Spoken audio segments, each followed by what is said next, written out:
Okay, सो अपन बात कर रहे थे कल के टेस्ट के लिए। कल के टेस्ट के लिए हमें एक पॉइंट समझ में आया कि कुछ लोग बोल रहे थे कि मैंने कुछ क्वेश्चन शीट से दिए हैं, मैंने सारे question all 25 question were related to sheet. इसका कोई पर्पस बता सकता है क्यों ऐसा किया मैंने? प्रैक्टिस करनी चाहिए इसके लिए। क्या अरमान, वॉइस आपका थोड़ा कम आया। शीट प्रैक्टिस करनी चाहिए इसके लिए। रीप्रैक्टिस ठीक है। देखिए पॉइंट ये बताए, क्या किसी को 100 मार्क्स मिले? क्या किसी को 100 मार्क्स मिले क्या फुल? नहीं ना। अरे आपके पास एक रैंक फीचर होता है, उसमें आप देखते हो कि हु आर द टॉप 5, या केयर ही नहीं करते? बताएं। देखते हैं सर। ओके, तो अगर मैं बात करूं, मतलब ओवरऑल नहीं, मैं फिजिक्स में बात करूंगा।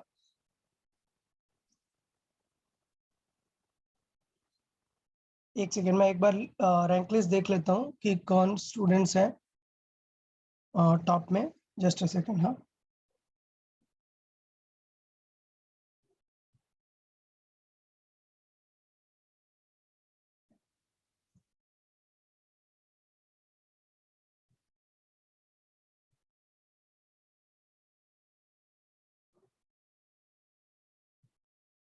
ओके। सो फिजिक्स में सबसे हाईएस्ट है अरमान को।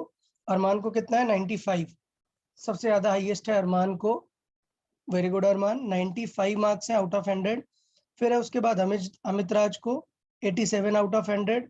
फिर है अथर्व को 86 आउट ऑफ 100। फिर है Archit and Prithviraj, same 85 out of 100। फिर उसके बाद है शिवदत्त 83 आउट ऑफ 100। फिर है ईशा 82 आउट ऑफ 100। ओके, तो ये मतलब 80 प्लस वाले में से है लिस्ट। तो आप ये समझे कि फिर भी क्या 100 आया क्या किसी को? नहीं। तो पॉइंट क्या है, मैं बताना क्या चाह रहा हूँ आप लोग को, मैं ये बताना चाह रहा हूँ बहुत सारे लोगों को 50 60s में भी मार्क्स आए हुए हैं फिजिक्स में। तो रीजन क्या है? रीजन आप समझो, ये देने का पर्पज ये था कि मैंने आपको एक शीट दी, बोला यार ये 100 क्वेश्चन करने हैं, आप वो क्वेश्चन सारे परफेक्ट नहीं कर पा रहे हो। बहुत सारे स्टूडेंट को मार्क्स 20s 30s में भी हैं। इसका मतलब क्या मिस्टेक हो रही है? ये एक्चुअली आपको, ये बोल सकते हैं सेल्फ अवेयरनेस के लिए आपको ये टेस्ट दिया हुआ था मैंने फिजिक्स का, कि आपको मैंने एक प्रैक्टिस शीट दी, मैंने देखो सारे डाउट्स क्लियर किए हैं या नहीं प्रैक्टिस शीट में, बताओ। हाँ सर। सारा कुछ टिल क्वेश्चन 97 डिस्कस किया हुआ था मैंने। फिर भी कुछ लोगों ने लास्ट के 2-3 क्वेश्चन टफ गए, उन्होंने मिस कर दिए क्वेश्चन। तो रीजन क्या था उसका?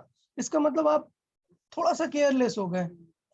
और जैसे लेक्चर में एंड करता हूँ, लास्ट तक बहुत सारे स्टूडेंट कम बचते हैं, मतलब सपोज 50 ज्वाइन करते हैं, 55 ज्वाइन करते हैं, लास्ट तक 45 ही बचते हैं। तो यार लास्ट के जो क्वेश्चंस थे वो भी मैंने रखे हुए थे, याद है ना? एग्जाम में लास्ट 24 25 नंबर सारे बिल्कुल रखे हुए थे। पर्पस ये था कि आपको प्रैक्टिस शीट को सीरियस लेना पड़ेगा।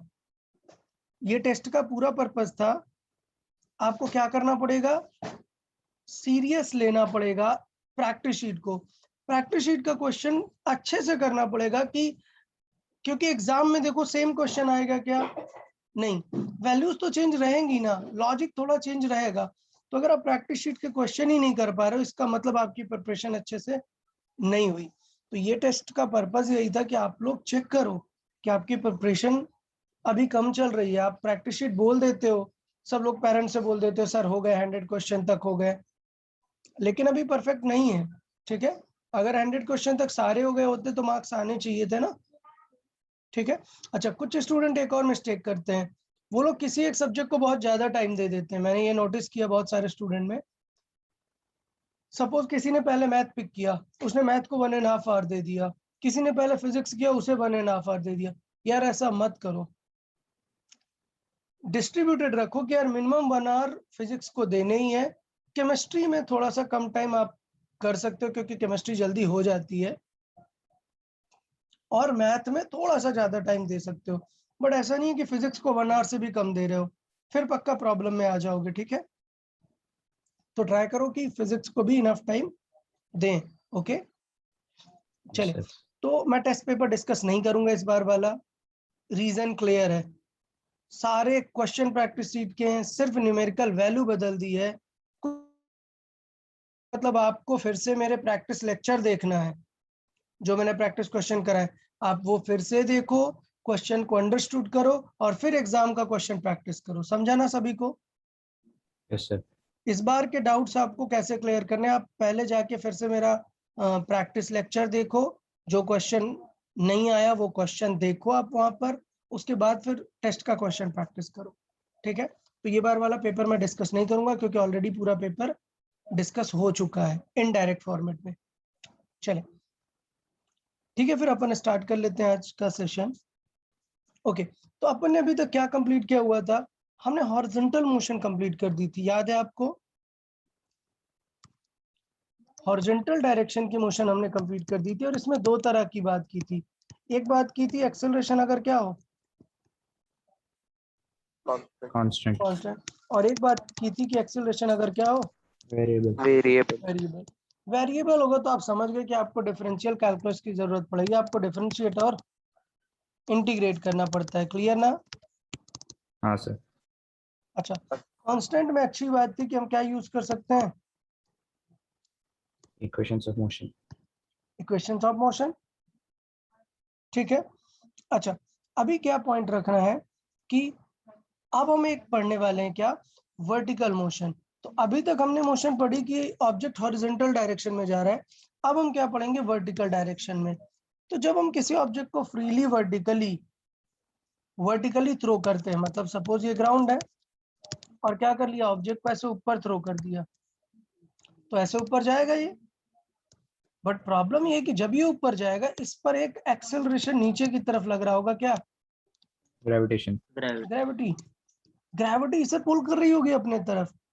अच्छा, तो इसका मतलब ये हुआ यार कि इसका मतलब ग्रेविटी मतलब एक फोर्स है, और मुझे पता है कि F इज इक्वल टू, अगर मैंने ma लगा दिया तो मुझे पता चल जाएगा कि ये फोर्स कितना एक्सेलरेशन लगा रहा है। और याद है हॉरिजॉन्टल में मैंने समझाया था कि अगर एक पार्टिकल आगे जा रहा है और एक्सेलरेशन किस नेचर का है, अपोजिट, तो सबसे पहली चीज वो क्या करेगा, इसे स्लो डाउन।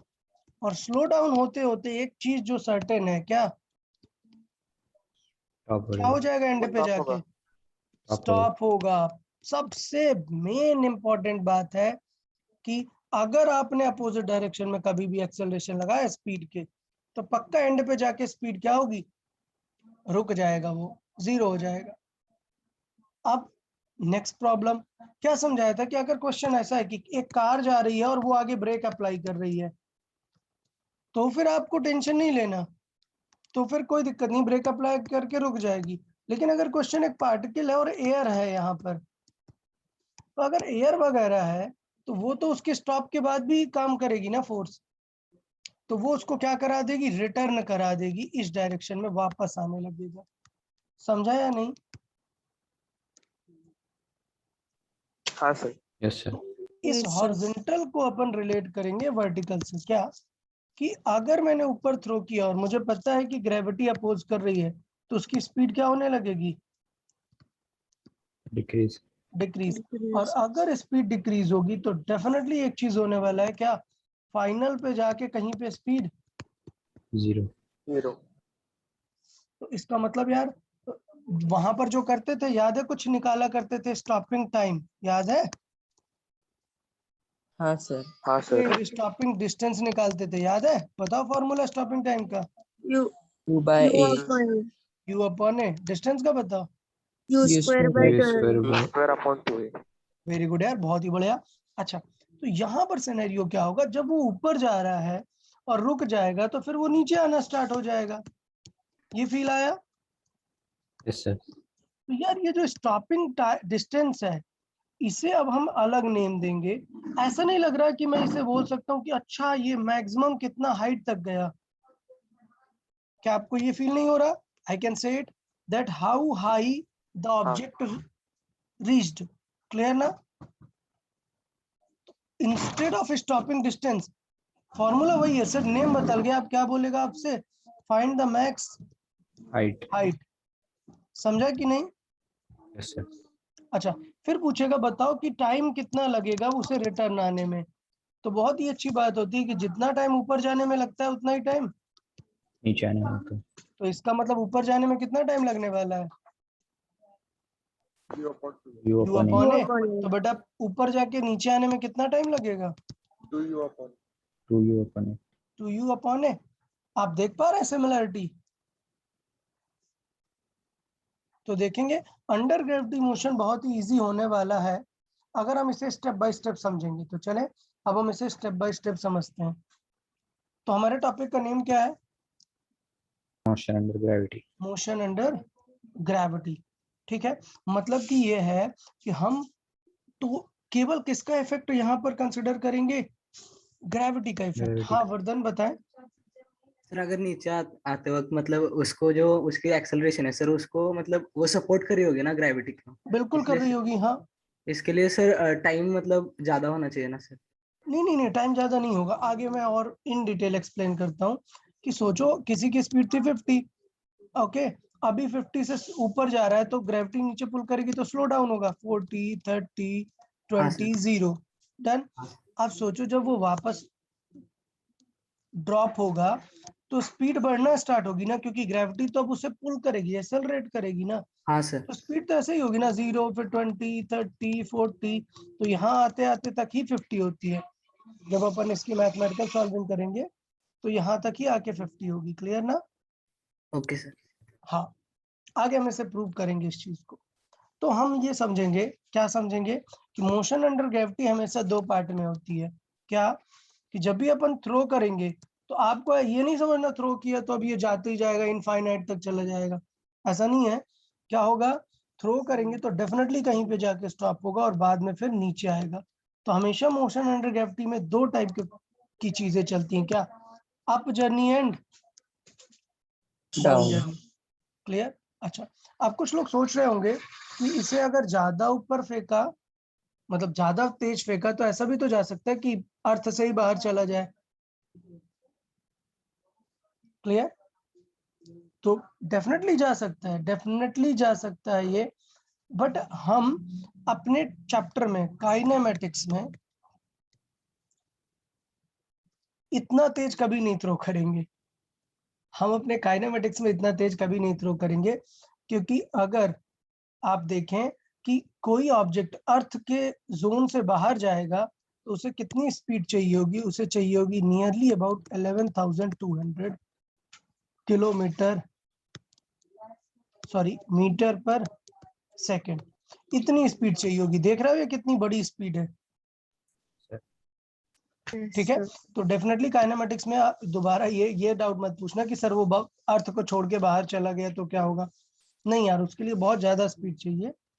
हमारे केस में वो वापस आएगा। ठीक, तो चले समझते हैं अर्थ के ग्रेविटेशनल फोर्स को थोड़ा समझते हैं। अगर मैं बात करूं कि मैं अर्थ में एक m मास का ऑब्जेक्ट लेके बैठा हूं तो अर्थ उसे कितना फोर्स लगाएगी।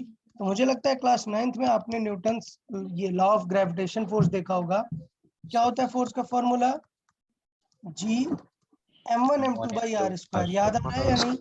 हाँ सर। ठीक है, तो मैंने बात की कि अर्थ के सरफेस पे कोई ऑब्जेक्ट है, तो मैंने रखा G, m हो गया एक ऑब्जेक्ट अर्थ, और दूसरा ऑब्जेक्ट क्या हो गया, ये स्मॉल m, हमने जो ऑब्जेक्ट लिया हुआ है। ठीक है ना। हाँ और सर। r क्या है, डिस्टेंस। तो मुझे पता है कि कैपिटल M है अर्थ का मास, r है अर्थ की डिस्टेंस, और g यूनिवर्सल कांस्टेंट। अब हुआ क्या, मुझे फोर्स पे इंटरेस्ट नहीं है, मुझे क्या चाहिए उसका, एक्सेलरेशन। एक्सेलरेशन। क्या आएगा, फोर्स बाई मास। मास, क्योंकि F इज इक्वल टू क्या है, mass into acceleration. Mass into acceleration. समझा ना यार। तो इसका मतलब ये हुआ कि इस फॉर्मूले में जब मैं F का फॉर्मूला रखूंगा तो देखो M क्या होने वाला है, कैंसिल। इसका मतलब ये है कि ऑब्जेक्ट के एक्सेलरेशन में in case of gravity, in case of gravity object के एक्सेलरेशन में ऑब्जेक्ट का मास खुद क्या हो रहा है, कैंसिल। मतलब ऑब्जेक्ट के मास पे डिपेंड ही नहीं करता। ये वैल्यू है G(m)r स्क्वायर, ये अर्थ के लिए पूरा डिफाइंड है। इस पे अगर सारी वैल्यूज को रख के सॉल्व करते हैं तो आंसर क्या आता है, 9.81। 90.81।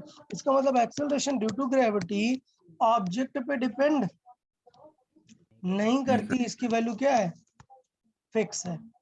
समझ आया कि नहीं इस एनालिटिकल सॉल्विंग से? Yes sir. हाँ अब अभी हाँ सर। हमें इस एनालिटिकल सॉल्विंग में ज्यादा ध्यान नहीं देना, हमें ये देखना है कि कोई भी ऑब्जेक्ट हो, मतलब इवन एक पेन हो या फिर एक बड़ा सा स्टोन हो, उसके मास का कोई फर्क नहीं पड़ता है, सब पे ग्रेविटी कितना ही लगता है एक्सेलरेशन, 9.8 9.81। अभी होगा क्या, 9.8 सॉल्व करना कॉम्प्लिकेटेड होता है, तो अपन स्टडी जो करेंगे वो जी की वैल्यू क्या ले लेंगे, 10 10।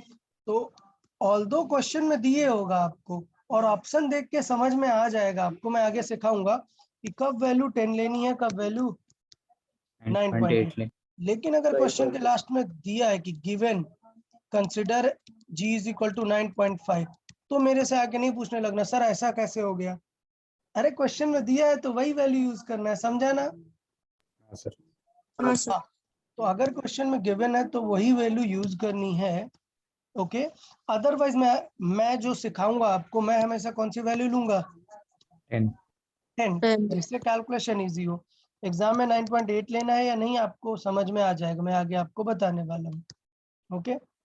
चलो, तो हमें जी की वैल्यू समझ में आई, तो अब हम मोशन को समझते हैं, किसके बारे में, upward journey. Upward journey.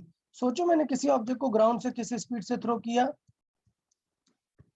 u, तो मुझे पता है कि इस पे कौन सा अपोजिट एक्सेलरेशन लग रहा है, जी का। अब मैंने क्या बताया कि ऊपर जाकर क्या करेगा, फाइनली कितना ऊपर जाएगा, जब तक कि ये स्टॉप नहीं जीरो होता। वाला स्टॉप मतलब नहीं हो जाता, स्पीड जीरो नहीं हो जाती। इसका मतलब ये हुआ कि इस केस में स्टॉपिंग डिस्टेंस को क्या नाम देगा, maximum height. Maximum height. Maximum height. तो बेटा स्टॉपिंग का फॉर्मूला क्या था, u स्क्वायर बाई 2a, और यहाँ पर a की जगह हम क्या यूज करते हैं, जी। तो बेटा एक नया फॉर्मूला आ गया जो कि नया नहीं है, बिल्कुल पहले जैसा है, अगर याद रखो तो। क्या फॉर्मूला आ गया मैक्सिमम हाइट का, U u square square by by 2g। 2g। Clear ना? ओके, नेक्स्ट अगर मैं बात करूं कि टाइम, टॉप तक पहुंचने को टाइम कितना लगेगा, तो पक्का स्टॉपिंग टाइम पूछ रहा है ना ये, u बाई a होता था, इस केस में क्या हो जाएगा, U by G। u by g। So clear with these two formula? Yes sir. Okay, just a minute, hold on everyone, just a second, huh?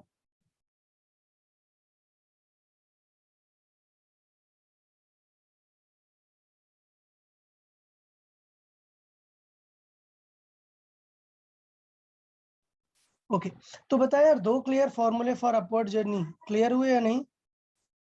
Sir हाँ, सर मतलब ऊपर जाते वक्त उसका खुद का एक्सेलरेशन भी होगा और जी भी होगा ना, तो सिर्फ जी कैसे लेंगे एक्सेलरेशन, कुछ तो नहीं, खुद का एक्सेलरेशन नहीं होगा, खुद ऐसे पकड़ के लेके नहीं जा रहे। देखना, ये पेन है, अगर मैं इस पेन को ऐसे पकड़ के लेके जाऊंगा, that means I am applying the force. नहीं, मैंने इसे थ्रो कर दिया, मतलब मैंने इनिशियली फोर्स तो लगा दिया, लेकिन वो फोर्स कंटिन्यूअसली नहीं लग रहा। अब ये पॉइंट सबको बहुत ही क्लियर होना चाहिए। हाँ सर। ओके। क्लियर ना?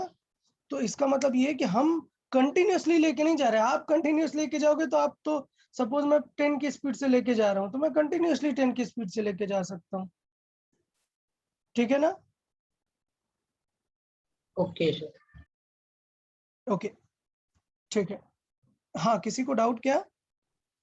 सर वो साइन कंसिडर करना है क्या, मतलब as if it is going top तो जी की वैल्यू नेगेटिव लेनी है क्या? नहीं, मैं अभी बता रहा हूँ जी की वैल्यू के बारे में, बता रहा हूँ कि जी की वैल्यू को कब हमें साइन के बारे में सोचना होता है। अच्छा बताओ, जब हम स्टॉपिंग डिस्टेंस निकालते हैं या स्टॉपिंग टाइम निकालते हैं, तब हम साइन के बारे में सोचते हैं क्या? नहीं। नहीं। नहीं। तो वही मैं बताना चाह रहा हूँ कि साइन के बारे में कब सोचना है कब नहीं, वो अपन देखते हैं। तो पहले अपन इन दोनों चीजों पे फोकस करते हैं जो एग्जाम में ज्यादा पूछी जाती हैं, ओके सर। ठीक है? ओके, तो आगे मैं बताता हूँ साइन को कब यूज करना है। जब हम डायरेक्शंस की बातें करेंगे, किसकी बातें करेंगे, डायरेक्शन की, डायरेक्शन अपवर्ड वाली डायरेक्शन को मैंने बोला है पॉजिटिव, तो इसका मतलब जब डाउनवर्ड डायरेक्शन होगी वो क्या हो जाएगी? Negative negative. लेकिन मैंने बताया कि स्टॉपिंग वाला टर्म हमें ऑलरेडी माइंड में है कि ये एक्सेलरेशन कैसा होता है? नेगेटिव। नेगेटिव। सिर्फ अपन उसकी वैल्यू रख नहीं रहे क्योंकि कंसिडर कर लिया है हमने ऑलरेडी वो चीज। तो आगे मैं बताता हूँ जी की वैल्यू डेफिनेटली नेगेटिव रखेंगे।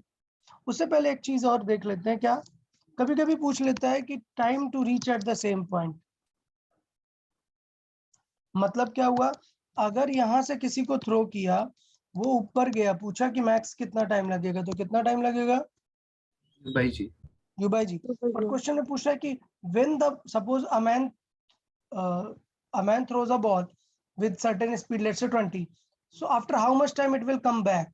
come back मतलब पूरी जर्नी पूछ रहा है ना, तो कम बैक मतलब u बाई जी का क्या आएगा answer? 2u by g। Double. Clear ना? ओके, तो हम स्टॉपिंग वाले सेक्शन के लिए साइन नहीं रखते हैं, लेकिन जब हम इक्वेशन यूज करेंगे तो हमें रखना पड़ेगा क्योंकि u पॉजिटिव है और एक्सेलरेशन नेगेटिव। नेगेटिव है। तो अब मैं लिखूंगा कि अगर मैं इक्वेशन ऑफ मोशन यूज कर रहा हूँ, क्या यूज कर रहा हूँ? Equations of motion. Equation of motion, तो मुझे हमेशा एक्सेलरेशन कैसा लिखना पड़ेगा? नेगेटिव। नेगेटिव लिखना पड़ेगा। क्लियर? तो क्या हो जाएगा यहाँ पर? जो इक्वेशन में v is equal to u plus a t लिखता था, ए की जगह मैंने क्या रख दिया? Minus g. Minus g. अच्छा, अब कुछ महान लोग आएंगे, अरे सर जी की वैल्यू तो नेगेटिव होती है तो -10 रख देंगे। यार यहाँ पे फिर से -10 रख दोगे तो प्लस हो जाएगा ना। समझ के रखना है कि माइनस मैंने रख दिया ऑलरेडी, ये साइन सारे बदल दिए ना। Okay, yes sir. अच्छा, बाकी सारी चीजें कैसे यूज करना है इक्वेशन को, ये पूरा हॉरिजॉन्टल जैसा ही रहेगा, सिर्फ इक्वेशन का टाइप बदल रहा है। क्या v is equal to u plus a t होता था, यहाँ पर u माइनस जी टी। वहां पर ऐसा आता था बिकॉज यहाँ पर मतलब डिस्प्लेसमेंट बिकॉज ऊपर जा रहा है इसलिए हाइट के टर्म्स में बोलते हैं। एस की जगह मैंने क्या यूज कर दिया यहाँ पर? एच यूज कर लिया। Same formula third equation, v square is equal to u square minus 2gh था, एस था, यहाँ पर एस की जगह क्या ले लिया हमने? एच। क्लियर ना? ओके, फिर क्या था? एस एनथ, याद है ये फॉर्मूला? Yes sir. तो यहाँ पर ए की जगह हमने क्या यूज कर लिया? माइनस से। ठीक, तो चले ये क्वेश्चन जल्दी से सॉल्व करें। आंसर चैट बॉक्स में करने की जरूरत नहीं, बहुत ही सिंपल सा है, आप लोग सॉल्व करें, बस मैं एक्सप्लेन करता जाऊंगा। जल्दी से सॉल्व करें ये क्वेश्चन। क्या कि एक पार्टिकल को हमने कैसे थ्रो किया है? अपवर्ड। अपवर्ड। किस स्पीड से? 50 मीटर पर सेकंड। 50। और क्वेश्चन में गिवन है कि ग्रेविटी कितनी लेनी है हमें? 10। 10। क्लियर ना? ऑल्दो 9.8 भी रहेगा बट 10 लेके अपन सॉल्व करेंगे। तो स्टेप सॉल्व करते हैं। नंबर 1, पहले सारे लोग ये फाइंड करें जल्दी से, how high it will go. Solve करें जल्दी से, आंसर चैट बॉक्स में करने की जरूरत नहीं है, जस्ट सॉल्व करें, I will explain.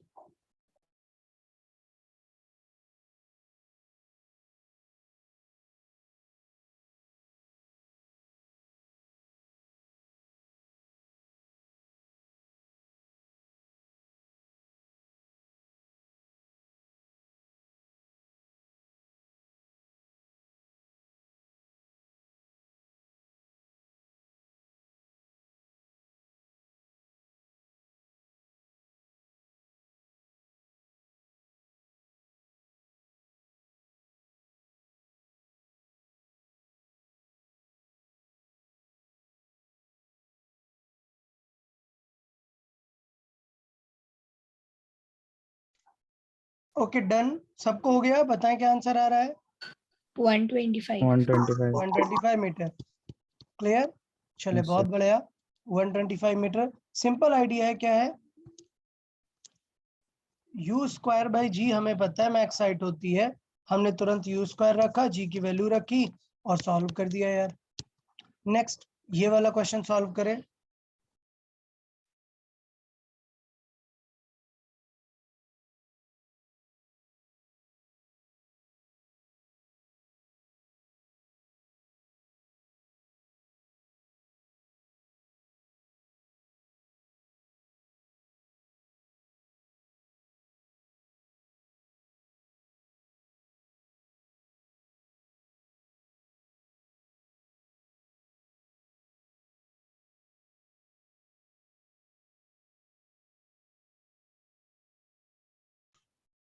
Okay done, बताएं क्या आया? 10 seconds. 10 सेकेंड्स ना हुआ ये। How much time it was in the air, मतलब अप प्लस डाउन दोनों पूछ रहा है, समझा ना? हाँ सर। ओके अब देखो यहाँ पर चीजें फैक्ट थोड़ा सा, अगर जी की वैल्यू में इंस्टेड ऑफ 10 मैं ले लूं 9.8, तो बताओ आंसर 10 से ज्यादा आएगा या कम? ज्यादा। ज्यादा आएगा ना। अब समझना, काम की बात समझेंगे अभी अच्छे से। सपोज मैंने स्पीड दी थी 50, नहीं क्या स्पीड दी थी? 49 मीटर पर सेकेंड। आपको क्या लगता है, जी गिवन भी नहीं था, आपको जी 10 यूज करना चाहिए या 9.8, क्या लगता है? 9.8. 9.8। तो आप ये खुद बाय डिफॉल्ट ये कॉमन सेंस के थ्रू समझ जाएंगे। क्यों? क्योंकि जब आप 49 को डिवाइड करोगे 2 इंटू 10 2/10 से, आपको समझ आएगा कि ये वैल्यू अगर 50 होती तो फिर बेटर होता 10 को यूज करना। ठीक है ना? 49 है तो डेफिनेटली 9.8 बेटर है, क्योंकि 9.8 से ये 2 टाइम्स कैंसिल हो जाएगा। क्लियर ना? Yes sir. ठीक है, तो इस तरीके से अपन ध्यान देंगे थोड़ा सा कि कब 9.8 लेनी है और कब ये। अगर नहीं भी ले रहे हो तो माइंड में रख सकते हो कि इवन लेट से 50 है, जी मैंने 10 नहीं लिया, क्या लिया? 9.8। तो आंसर 10 सेकंड से थोड़ा सा ज्यादा आएगा ना, क्योंकि डिनोमिनेटर क्या हो गया है, थोड़ा सा कम हो गया. कम हो गया है, तो ओवरऑल फ्रैक्शन क्या आएगा? ज्यादा आएगा। ओके, ज्यादा. तो आप डायरेक्टली 10 निकाल के मार्क कर सकते हो कि आंसर 10.1 आएगा या 10.2। हाँ, अब ये मत पूछना सर सपोज आंसर क्लोज हुए 9.9 लिखा है, 10 हुआ, 10.1, 10.2, अरे भाई नहीं रहते हैं, क्वेश्चन फ्रेम इस तरीके से नहीं करते हैं। ओके चले नेक्स्ट Yes, सॉल्व sir. करें। Next part, it's speed after 2 second, बताएं को क्या यूज करेंगे यहाँ पर? वो स्पीड इन दैट सेकंड वाला फॉर्मूला। यस, तो क्या फॉर्मूला हो जाएगा? v is equal to u minus g t, मतलब u क्या है 50 माइनस जी कितना है 10 इंटू टी 2, क्या आंसर आया? 30। 30। कोई डाउट क्या इसमें किसी को? No sir. अच्छा सोचो, अगर मैंने ध्यान दिया कि जब मैंने 50 माइनस 10 इंटू 20 किया तब आंसर मेरा प्लस 30 आया ना। Yes, sir. तो आप इक्वेशन ऑफ मोशन में नोटिस करो, आपने नेगेटिव यूज किया है। कौन सी चीज को नेगेटिव यूज किया? डाउनवर्ड को। तो इसका मतलब अगर कोई भी क्वांटिटी आपकी पॉजिटिव आ रही है, इसका मतलब आप अपवर्ड डायरेक्शन में है, और अगर नेगेटिव आ रही है तो इसका मतलब आपकी डायरेक्शन कैसी है? डाउनवर्ड. Downward. डाउनवर्ड। तो बाय डिफॉल्ट ये समझ लेना है कि कभी कभी ऑप्शंस में अपवर्ड डाउनवर्ड भी लिखा होता है। तो आंसर हमारा 30 आया है, बट किस डायरेक्शन में? अपवर्ड। अपवर्ड। क्लियर? चले ये सॉल्व करें।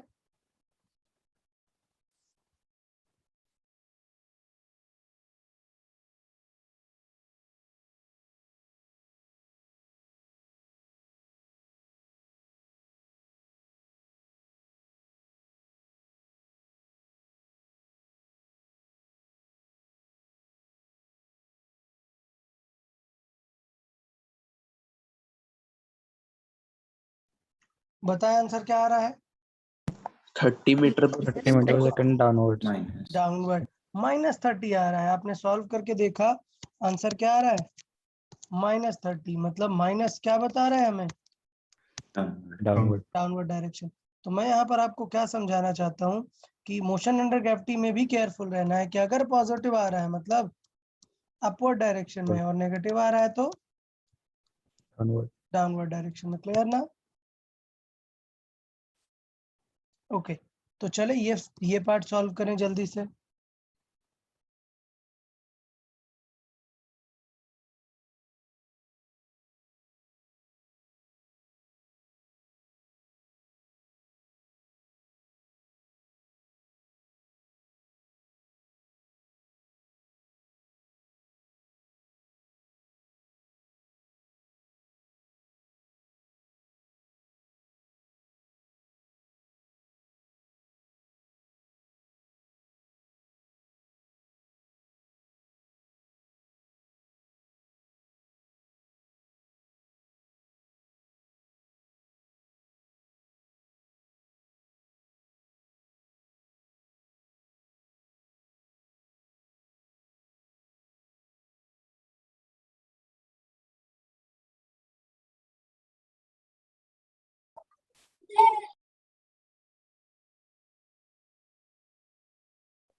ओके बताएं क्या आंसर आया?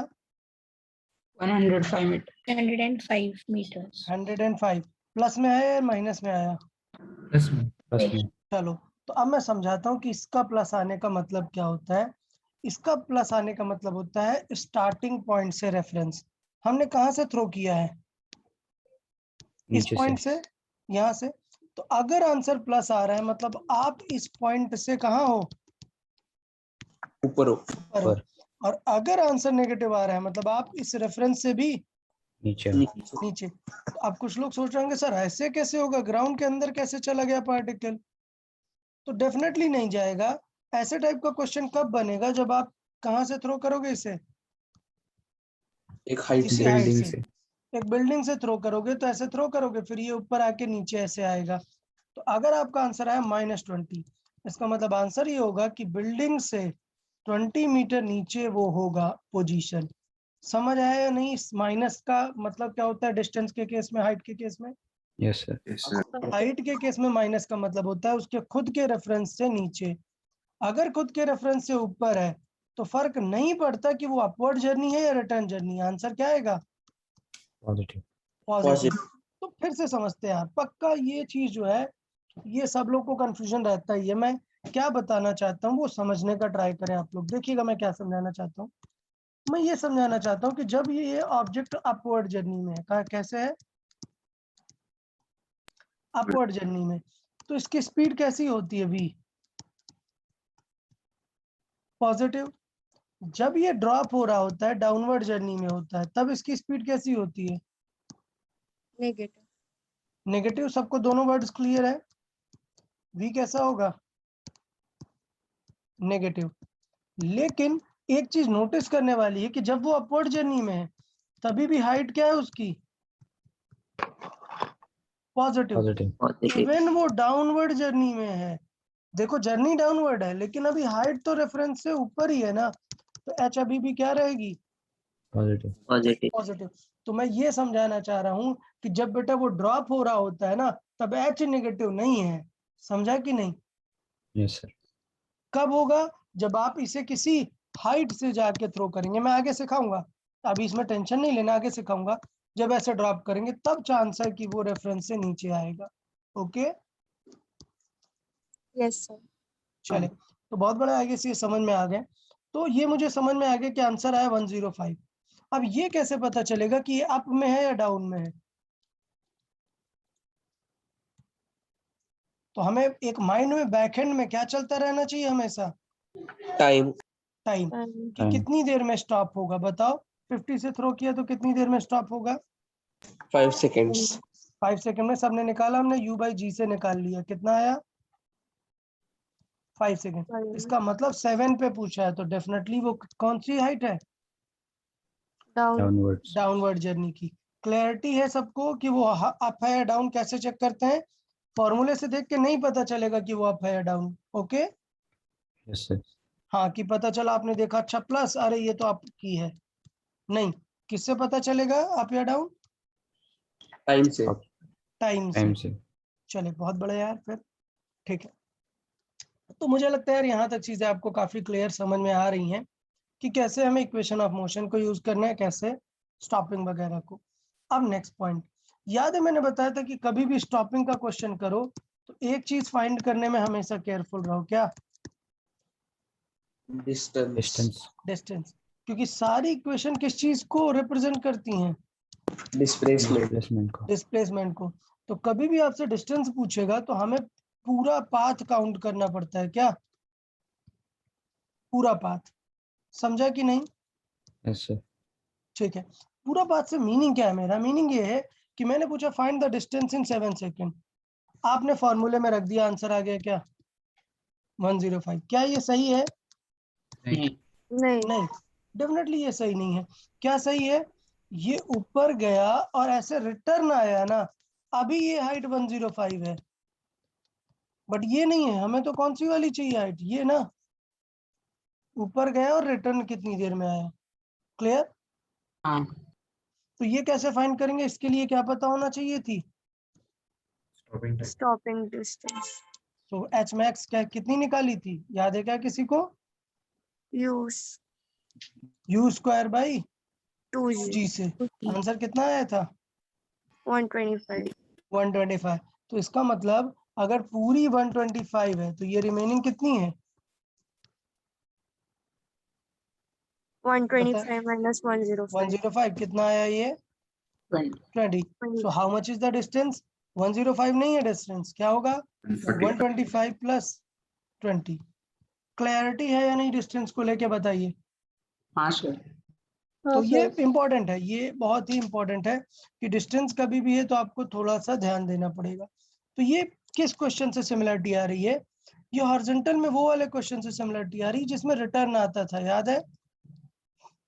तो मैंने बताया था कि अगर कभी भी डिस्टेंस पूछा है तो क्या चेक करो, स्टॉपिंग तक का और फिर ये वाला, याद आया? ओके नेक्स्ट, एक फॉर्मूला था एस nth का, याद है? हाँ। वो भी कब काम आता है? जब स्ट्रेट लाइन हो। अगर nth वाले फॉर्मूले में ऑब्जेक्ट टर्न हो रहा है, ऑब्जेक्ट क्या हो रहा है?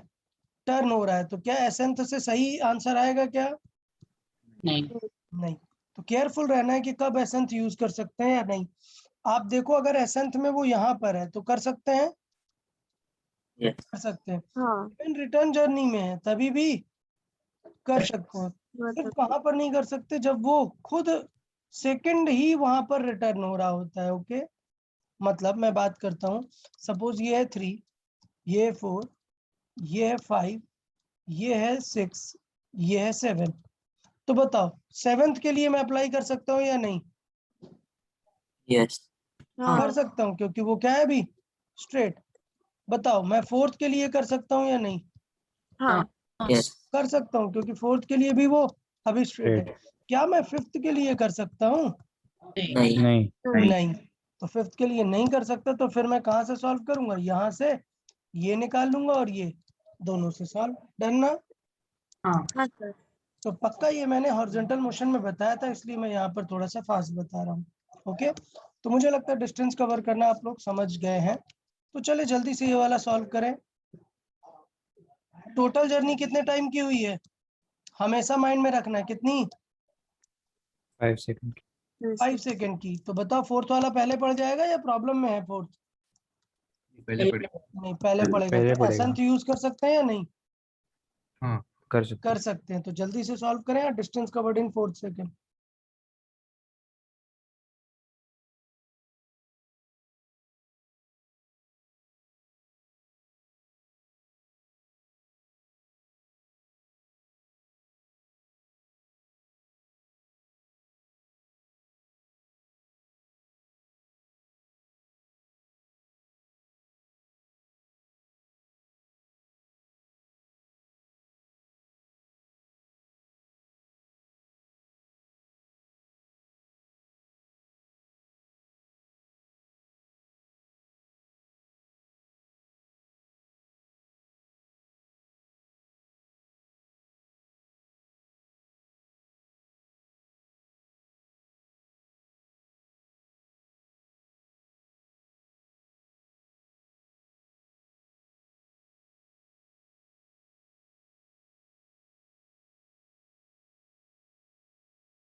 ओके, बताया यार, एसएनथ क्लियर है सबको? यूज करना समझ आया? हाँ सर। Yes sir. ठीक है।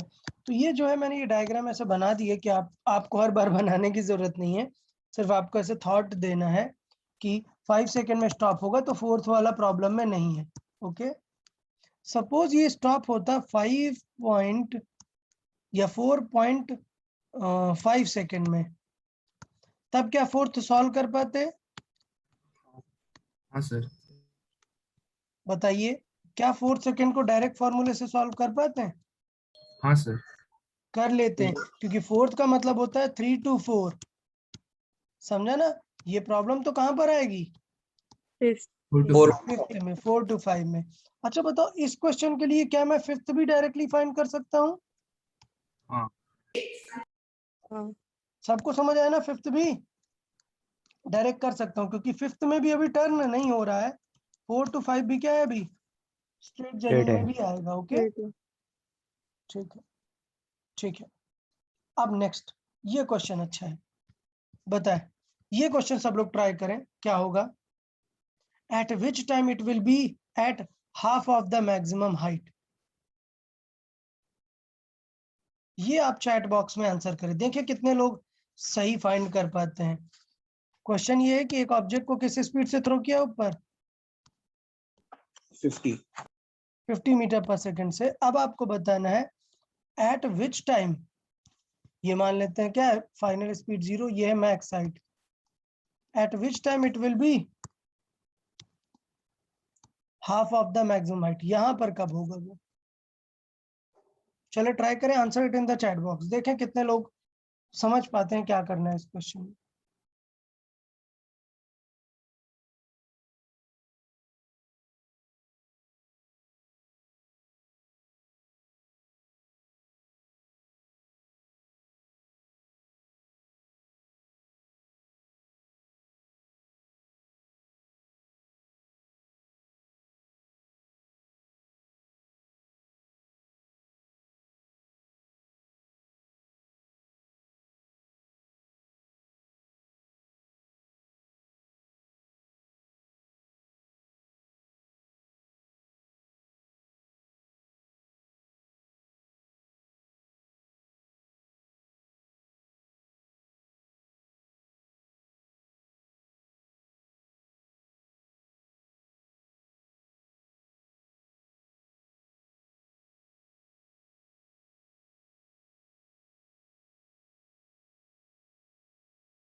यार कुछ स्टूडेंट आंसर कर रहे हैं 5 second.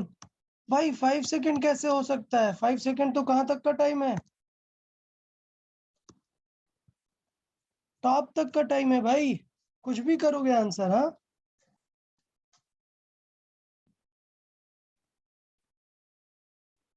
Okay very good Shravani, answer है 2.5, मतलब श्रावणी ने आंसर किया। बाकी लोग भी सॉल्व करें यार, चेक करें क्या आंसर आएगा।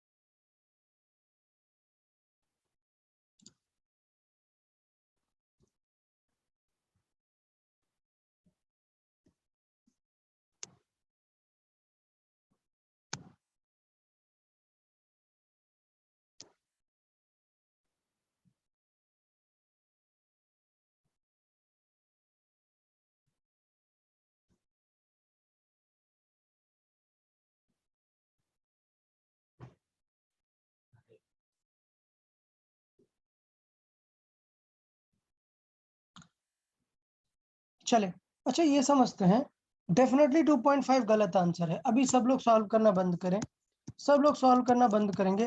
डेफिनेटली 2.5 आंसर गलत है, कोई मुझे एक्सप्लेन करेगा why. Because distance, displacement and time are not linear. Okay point ये है कि ये एक कैसी मोशन है, कैसी Accelerated. मोशन है, एक्सेलरेटेड मोशन है। यूनिफॉर्म है क्या, नहीं नहीं भाई यूनिफॉर्म नहीं है।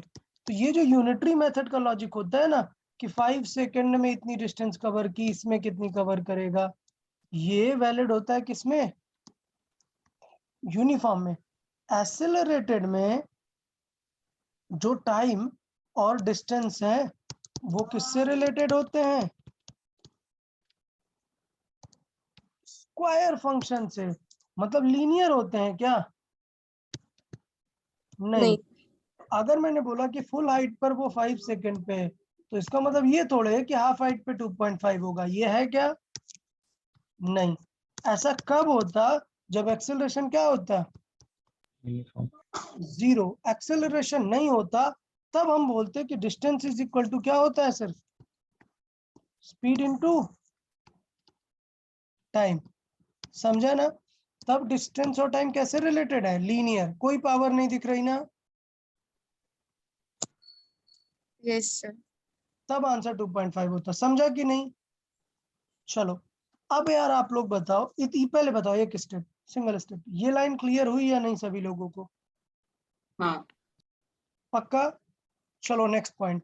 अब ये बताओ, मैंने आपको आंसर्स दिए हैं, सुनना ढंग से सुनना, मैंने आंसर दिए हैं, आंसर दे रहा हूं आपको। आंसर है 2.5 second, 3 second, 2.1 second, 5 second. 3 second. ठीक है, ठीक है, ओके। तो जस्ट मिनट होल्ड ऑन।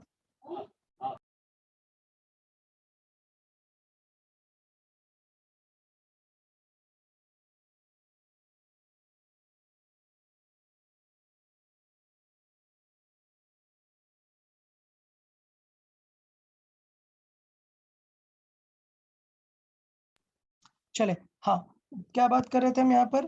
कौन सा आंसर करेक्ट होगा बिना सॉल्व किए बताना है, विद सम लॉजिक। बताएं कुछ स्टूडेंट क्या करना चाहते हैं? पहले हमने ये तो क्लियर कर लिया कि 2.5 आंसर नहीं है। नहीं है। 5 हो सकता है क्या? ये तो बिल्कुल ही पॉसिबल नहीं है, क्योंकि ये तो पूरा अपवर्ड टाइम का है ना। तो डेफिनेटली आंसर 3 या 2.1 में। बताओ कौन सा होगा विद सम लॉजिक? 3 होगा शायद। 2.1. एक एक करके सुनते हैं। 3 वाले बताओ, 3 वाले रीजन बताएं। 2.1 पहले 3 वालों से सुन लेते हैं। बताएं 3 वाला कोई, आपको क्यों ऐसा लग रहा है कि 3 होगा? रीजन बताना सॉलिड, ये नहीं कि अरे सर मुझे लग रहा था कि आंसर यही होगा। अच्छा, कुछ लोग अभी भी एग्जाम में करते हैं ना, मार्क कर देते हैं, चलो सर -1 ही तो है, अगर जीत गए तो +4। हाँ, ऐसा नहीं किया करो यार, स्टार्टिंग से ऐसी हैबिट्स नहीं डालनी। ओके, चलिए बताइए फिर।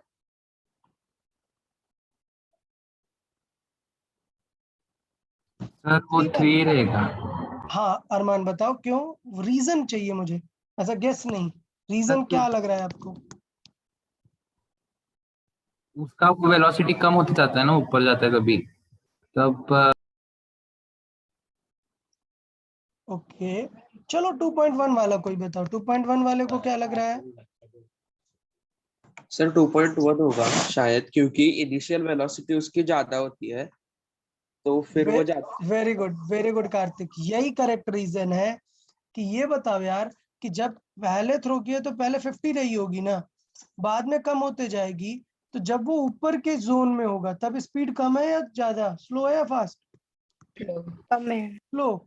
जबकि नीचे वाले जोन पे क्या है, फास्ट। तो ये बताओ मुझे यार, नीचे वाली हाफ जर्नी जल्दी से कंप्लीट करेगा या नहीं? हाँ करेगा। समझ आया हाँ सर। लॉजिक? नीचे वो फास्ट स्पीड पे है, ऊपर जाके स्लो होगा ना, तो ऊपर वाली जर्नी में टाइम ज्यादा लेगा, जबकि नीचे वाले हाफ में कम लेगा। तो करेक्ट आंसर क्या है? 2.1। 2.5। तो इसे बोलते हैं लॉजिकल इंटरप्रिटेशन। क्या मैंने गेस नहीं मारा आपकी तरह, वो अक्कड़ बक्कड़ करके नहीं किया? अच्छा एक minute, A B C B अच्छा लग रहा है, मार्क कर दिया, ये किया क्या हमने? नहीं, हम नो सर। श्योर हैं कि आंसर यही होगा, क्योंकि हमने बाकी सारे ऑप्शन एलिमिनेट कर दिए हैं। ये हमारा लॉजिकल इंटरप्रिटेशन है, और एग्जाम में ये बहुत काम आता है क्वेश्चन जल्दी सॉल्व करने में। अब देखना प्रॉब्लम, कुछ लोग पूरा लाइफ लॉजिकल इंटरप्रिटेशन में ही लगा देते हैं। अरे भाई अगर आंसर ऐसे मिल गए 2.5, 3, 2.1, 1.6, अब बताओ क्या करेक्ट होगा? तो यार हमारा लॉजिकल इंटरप्रिटेशन क्या बता रहा है कि आंसर 2.5 से कम होगा, बट 2 ऑप्शन है ना हमारे पास। हाँ अब नहीं बिना मतलब ब्लाइंडली कर देना है, नहीं सर ये 2.1 अच्छा नहीं लग रहा, 1.6 ज्यादा अच्छा लग रहा है, ये लॉजिकल इंटरप्रिटेशन नहीं है। क्योंकि यहाँ पर अब क्या आ गया, गेस।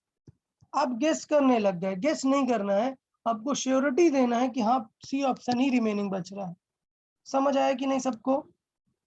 यस हाँ सर, अगर यस ऐसा कुछ पड़ा है तो आपको क्या करना पड़ेगा, ये क्वेश्चन पूरा सॉल्व। सॉल्व करना पड़ेगा। सॉल्व करना पड़ेगा।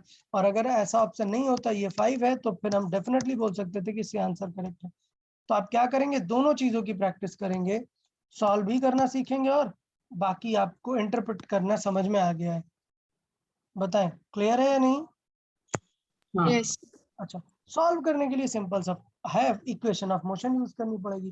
तो देखिए यहाँ पर मैंने नोट्स में ऐड कर दिया है कि स्पीड यूनिफॉर्म नहीं है, इसलिए अपन ये हाफ वाला फॉर्मूला नहीं लगा सकते कि हाइट हाफ है तो डिस्टेंस हाइट। क्लियर? हम क्या करेंगे, हमें पता है कि हमें क्या चाहिए, नहीं पहले यहाँ पर मैंने ये प्रूव किया है कि फर्स्ट 2.5 सेकेंड में वो कितनी डिस्टेंस कवर करेगा, इसकी जरूरत नहीं है। मैंने ये प्रूव करने का ट्राई किया है क्या, कि टाइम जो होगा डेफिनेटली 2.5 से क्या होना चाहिए, थोड़ा सा कब कम। और कैसे फाइंड कर सकते हैं, इक्वेशन ऑफ मोशन लगा के। इस बार क्या गिवन है, हाइट, कि हाइट पूरी टॉप हाइट की कितनी है, हाफ। क्लियर ना? तो हमें क्या करना पड़ेगा, इक्वेशन ऑफ मोशन में यहाँ पर हाइट की जगह पर क्या लिख दिया हमने, 125/2 हाफ हाइट। ओके, अब हमने सॉल्व करके ये क्वाड्रेटिक इक्वेशन बन गई, इस क्वाड्रेटिक इक्वेशन को सॉल्व कर दिया। क्वाड्रेटिक सॉल्व करना आता है ना, जब अगर रूट्स नहीं मिल रहे तो अपन क्या फॉर्मूला यूज करते हैं, याद है फॉर्मूला, -b +- याद करें, root -4ac square minus 4ac upon 2a ये रखेंगे। तो मैंने ये रख दिया यहाँ पर, और प्लस माइनस को यूज करके दो फॉर्मूले आए, एक आया 5 प्लस दिस और एक आया 5 माइनस दिस। अभी बताओ कौन सा आंसर करेक्ट है, 5 माइनस प्लस दिस या माइनस माइनस वाला? सही है, सही है। और यहाँ पर फिर आता है और ज्यादा कॉम्प्लिकेटेड क्वेश्चन, मतलब क्वेश्चन में इतना ध्यान दिया कि आंसर ये दिया है कुछ ऐसा। तो आप समझें कि कोई भी टाइम हो, हाइट के लिए दो टाइम आ सकते हैं ना, एक बार अप और एक बार डाउन। तो इसका मतलब ये दोनों ही आंसर क्या है, बोथ ये बोथ आर करेक्ट। तो आंसर टफ तब बन जाता है जब आपको ये ऑप्शन ही नहीं मिलता। तो आपको समझना है कि ये भी करेक्ट है और ये भी करेक्ट है। क्यों? क्योंकि वो एक सर्टेन हाइट पर दो बार आता है, एक बार अप जर्नी में और एक बार डाउन। समझा या नहीं? यस तो कुछ लोगों को मे बी मैं मुझे पता है कुछ लोग को मे बी थोड़ा सा टफ लग रहा होगा। ऐसा सिर्फ इसलिए हो सकता है क्योंकि आपने कौन सा मोशन ध्यान नहीं दिया, हॉरिजॉन्टल। पूरा हॉरिजॉन्टल से रिलेट करके ही मैं पढ़ा रहा हूँ। तो जिन स्टूडेंट्स को अभी डाउट है वो एक बार हॉरिजॉन्टल मोशन भी रिवाइज कर लेंगे अच्छे से, बेटर रहेगा। चले नेक्स्ट टाइम नेक्स्ट सॉल्व करें। मुझे लगता है आप समझ गए कि इसे फास्ट कैसे सॉल्व कर सकते हैं। आंसर चैट बॉक्स में करें ये सॉल्व करके जल्दी से।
ओके, सो डेफिनेटली यार, मतलब काफी सारे लोगों ने आंसर किया है।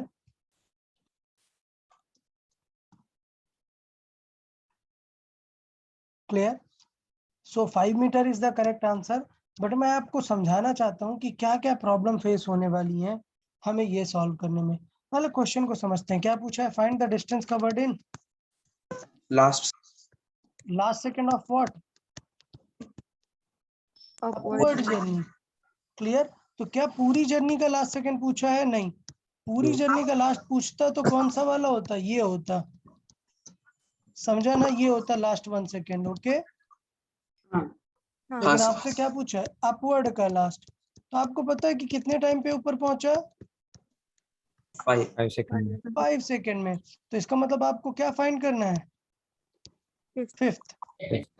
सोचो अगर अपवर्ड नहीं लिखता, सिर्फ बोलता find the distance covered in last second, मतलब क्या फाइंड करना होता? 10 सेकंड। 10 सेकंड का। 10th। क्या सबको समझ में आ गई ये चीजें? हाँ यस सर। सर। हाँ सर। पक्का ना? यस अच्छा, सर। अब यहाँ पर आती है प्रॉब्लम। तो फिजिक्स में ये चीजें समझनी है कि यार क्वेश्चन में थोड़े से कॉम्प्लिकेशंस तो होंगे ही, तो आपको क्लैरिटी होनी चाहिए पिक्चर की क्या पॉसिबिलिटीज हैं। तो ये nth वगैरह सॉल्व करना तब इजी होता है जब सारी चीजें कैसी चल रही हो, इंटीजर में। अगर मैं स्टॉपिंग टाइम बदल देता हूं, किसी रीजन से स्टॉपिंग टाइम क्या आ रहा है? t.4.3 second. तो बेटा ड्रॉप पॉइंट क्या आएगा? लास्ट पॉइंट यहाँ पर कब पहुंचेगा? 8.6 सेकेंड में। कोई डाउट क्या? नहीं। तो बेटा लास्ट 1 सेकेंड कैसे निकालोगे? 8.6 सॉल्व करोगे क्या? 2 नहीं। तो इसका मतलब क्या हुआ? इसका मतलब हमें कुछ और आइडिया भी सीखना पड़ेगा। ये करेक्ट है, मैं ये नहीं कह रहा हूं कि 5th और 10th लिखना करेक्ट नहीं है। 5th और 10th समझ आया है सबको? Yes sir. अपवर्ड का लास्ट होगा 5th, डाउनवर्ड का लास्ट हो गया 10th। मतलब जब क्वेश्चन में इंटीजर हो, सपोज अपवर्ड टाइम होता क्या? 8, तो डाउनवर्ड क्या होता? 16।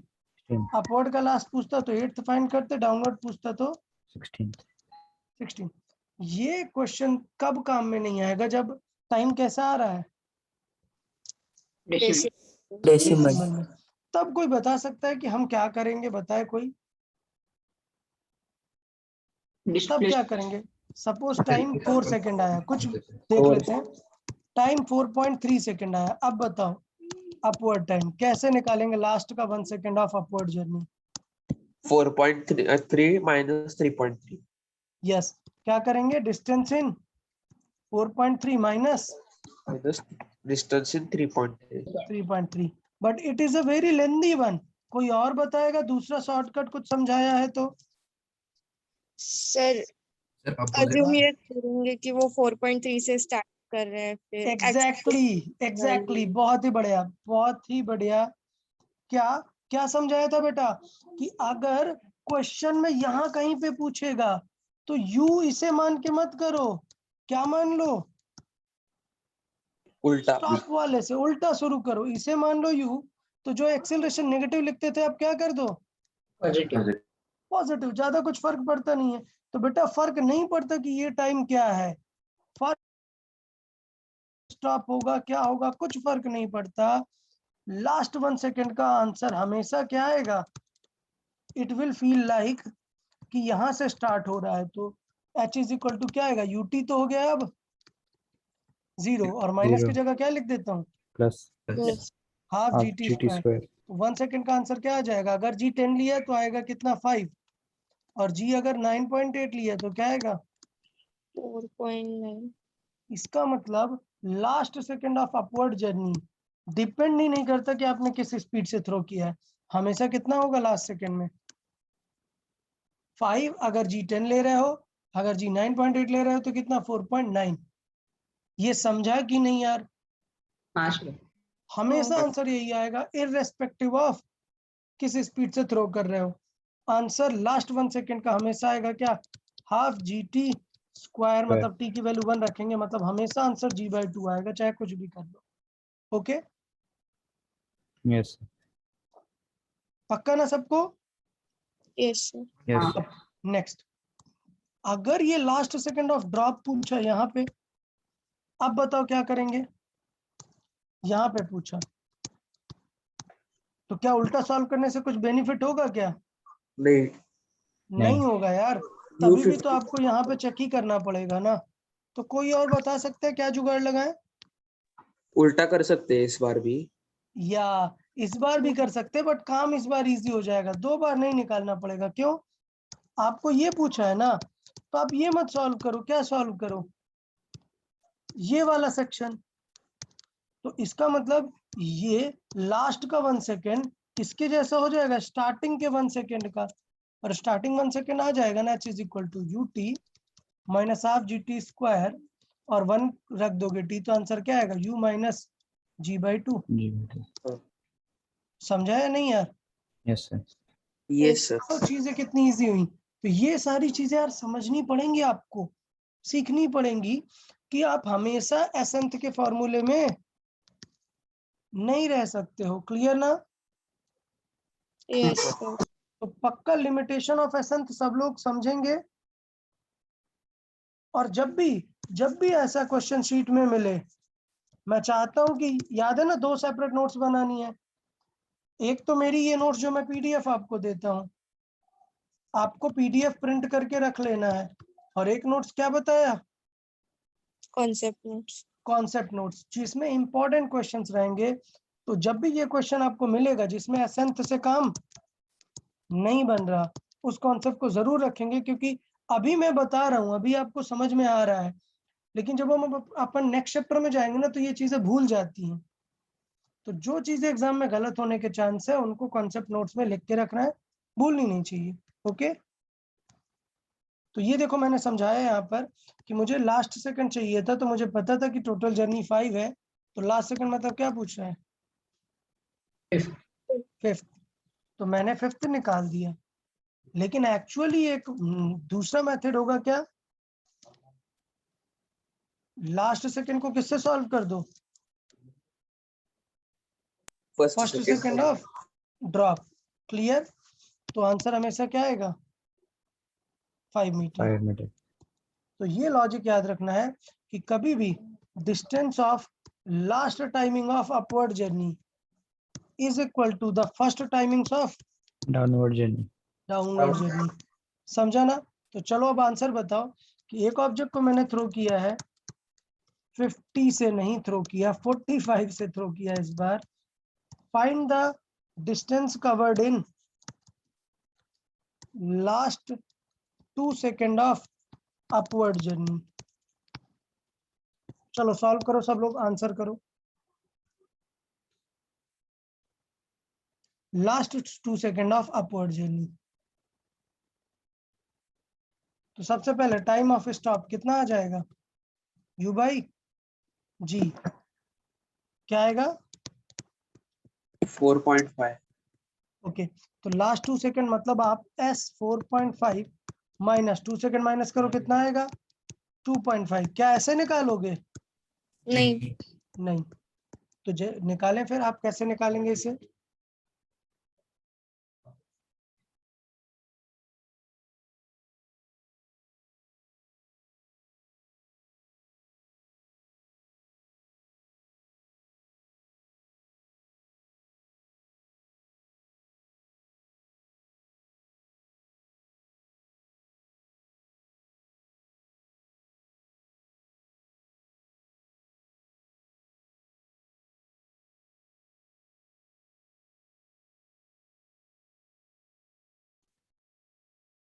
ओके वेरी गुड यार, वेरी गुड। ठीक है, ठीक है, सभी लोगों ने कर लिया। आंसर क्या है 10 मीटर। 20 मीटर। 10 नहीं, 20 सर। मीटर्स। क्यों, क्या बताया, अगर हमें चाहिए last 2 second of upward journey, तो इंस्टेड हम क्या सॉल्व कर लें, first 2 second of downward journey. First 2 second of downward journey. और डाउनवर्ड जर्नी की बहुत ही खास बात है, अपवर्ड तो ठीक है, डाउनवर्ड जर्नी की खास बात है कि फाइनल स्पीड 0 है। तो आप इसे क्या कंसीडर करने लग जाते हो डाउनवर्ड के लिए, इनिशियल। इनिशियल। तो आपका आंसर, आपको एच चाहिए तो एच आ जाएगा क्या, यूटी तो हो गया 0, सिर्फ क्या आएगा minus half G T square. तो 1/2 इंटू जी कितना है 10 इंटू टी कितना है 2 स्क्वायर। तो आंसर कितना है 20 मीटर। फर्क नहीं पड़ता कि वो कब स्टॉप होगा। पक्का क्लैरिटी है इस चीज को लेके। ये जो लॉजिक यहाँ पर समझाया कि लास्ट का t second is very similar to the t second of drop. Okay, हाँ हाँ सर। ठीक है। तो नेक्स्ट एक और चीज, क्या रीड करें,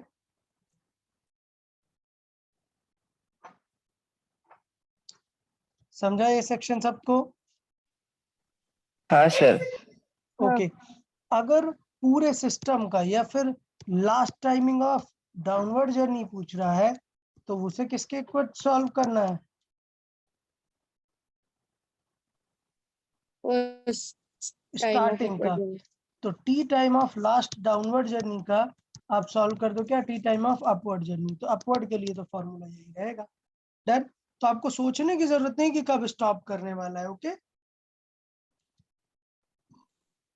बता Yes, क्लियरिटी yes. है दोनों चीजों को लेकर? हाँ सर।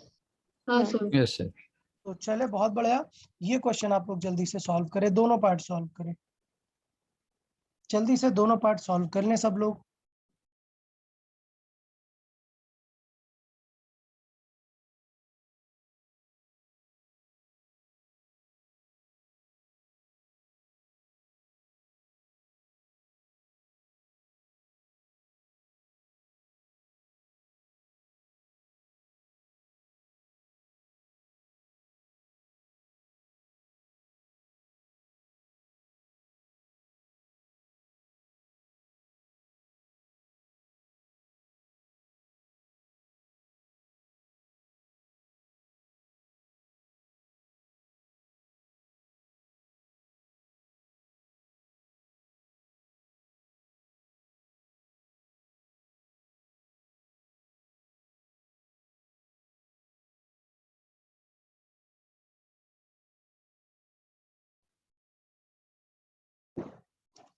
चले तो बहुत ही मजे की बात बताता हूँ यार।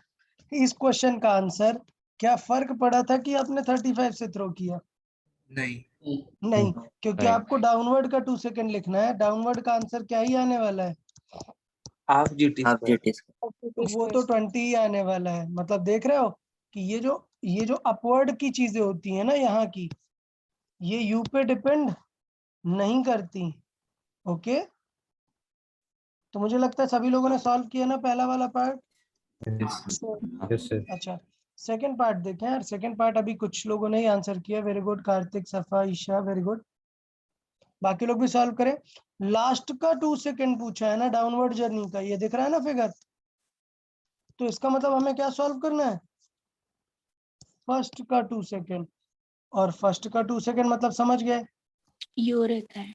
यू ओरिजिनल वाला 35 रख के काम सॉल्व कर देना। 50 मीटर आ गया। यार क्लैरिटी है दोनों चीजों को लेकर या नहीं बताएं? Yes sir. हाँ सर। ओके ठीक है ठीक है। तो मतलब I guess under gravity motion का जो स्टार्टिंग सेक्शन था वो चीजें समझ में आई आप लोगों को। ओके हाँ सर। पक्का? ओके तो एक और सेक्शन मैं यहाँ पर क्लियर कर देता हूँ। जो मैंने बताया क्या कि जब हम क्या कैलकुलेट करते हैं, डिस्टेंस और डिस्प्लेसमेंट, ये जो फॉर्मूले से आता है ये हमें क्या सॉल्व हो के आता है? डिस्प्लेसमेंट। डिस्प्लेसमेंट। और अगर डिस्टेंस सॉल्व करनी होगी तो क्या चीज हमें ध्यान देनी है माइंड में? H max.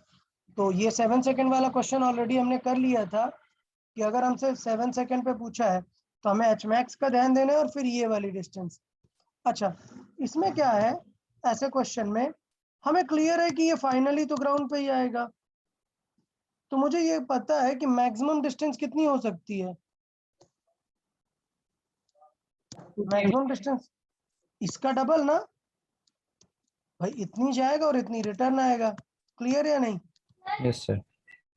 तो मैं ये बोल सकता हूँ कि अगर मुझे डायरेक्ट और थोड़ा फास्ट करना है तो जो मैं करता था कि एच अप प्लस ये एच डाउन जो टोटल आया माइनस एच करके, वो जरूरत नहीं है। मैं सीधे लिख दूंगा 2 टाइम्स ऑफ एच, मतलब ये और ये, इसमें से माइनस क्या कर दें? डिस्प्लेसमेंट। तो हमारा रिमेनिंग डिस्टेंस आ जाएगा ना ये वाला। समझा या नहीं? हमने Yes. ट्वाइस किया और एच सबट्रैक्ट किया। तो जिसे ये बेटर लग रहा है, सपोज मैक्स हाइट थी कितनी 125 और डिस्प्लेसमेंट कितना आया था 105, तो मैंने डायरेक्टली आंसर करना है तो मैं कर दूंगा इसका डबल, मतलब कितना 250 माइनस 105। कितना आ गया 145, समझा या नहीं? Yes sir. ओके, तो मुझे लगता है ये चीजें यहाँ तक क्लियर हैं। तो एक चीज और काम की बात आती है कि डिस्टेंस और डिस्प्लेसमेंट का बहुत अच्छा यूज है क्या फाइंड करने में? Average average speed and average distance. तो चले एक क्वेश्चन मैं आपके सामने सॉल्व करवा देता हूँ, यहाँ पर ऑलरेडी एडेड है। क्या? Find the average speed and average velocity in 6 second when an object is thrown with 40 metre per second. 40। Clear? तो देखें, इसका मतलब मुझे पहले क्या निकालना पड़ेगा कि h कितना होगा 6 सेकंड में। तो क्या होगा ut, मतलब 40 इंटू 6 माइनस हाफ इंटू जी 10 इंटू टी स्क्वायर। कोई डाउट यहाँ तक किसी को? यहाँ तक कोई डाउट? No sir. तो कितनी आ गई ये डिस्टेंस? 60 मीटर। 60 मीटर। बट क्या ये करेक्ट है? नहीं, पहले हमें क्या निकालना पड़ेगा? H max. क्लियर यहाँ तक? हाँ। तो 40 इंटू 40 बाई 2 इंटू 10, तो कितना आ गया ये? 80 80 metre. 80 metre. 80 metre actual max height है, बट वो गया कितना है? 60 तक। तो बताओ डिस्टेंस कितनी आ जाएगी? 100 मीटर। डिस्टेंस आ जाएगी 80 टोटल कितना हुआ? 160। जबकि हमने 60 हाइट पर हैं, तो टोटल डिस्टेंस कितनी कवर हुई? 100 मीटर। कोई डाउट क्या? नहीं। तो जब आप एवरेज स्पीड निकालोगे, क्या एवरेज स्पीड, तो क्या करोगे? डिस्टेंस अपॉन टाइम करोगे ना। Yes sir. हाँ सर। लेकिन जब आप एवरेज वेलोसिटी निकालोगे, तब आप V क्या करोगे? h by t। Displacement upon time. Clear है या नहीं सबको? हाँ सर। यस। ओके, यस तो मुझे लगता है ये क्वेश्चन क्लियर है। ठीक है, बहुत ही बढ़िया। यार आज के लिए अपन इतना ही रखते हैं, और नोट्स मैं अभी पोस्ट कर देता हूँ, आप एक बार अच्छे से रिवाइज करो। प्रैक्टिस शीट अभी स्टार्ट नहीं करना है, कल एक और लेक्चर होगा, उसके बाद आप प्रैक्टिस शीट स्टार्ट कर पाओगे। ओके? Okay sir. ओके ठीक है, सर। तो आज क्या काम करना है? यार टेस्ट पेपर वाले क्वेश्चन सॉल्व करने हैं। सबको ध्यान देना है, जिनको मार्क्स 80+ नहीं आया है, जिनको आया है वो उनको भी रिमेनिंग क्वेश्चन कर लेने हैं। लेकिन जिनको नहीं आया है वो सारे क्वेश्चन एक बार अच्छे से एनालाइज कर लो। सारे मैं एक्सप्लेन कर चुका हूँ प्रैक्टिस शीट में, तो आप लोग को बन जाने चाहिए। ओके? फिर भी कोई डाउट रहता है तो आप मुझे व्हाट्सएप कर सकते हो बाद में। Yes sir. ठीक है ना? चलो ओके हाँ then, sir. Bye bye everyone. Bye sir, have a nice day. Thank you. Bye sir.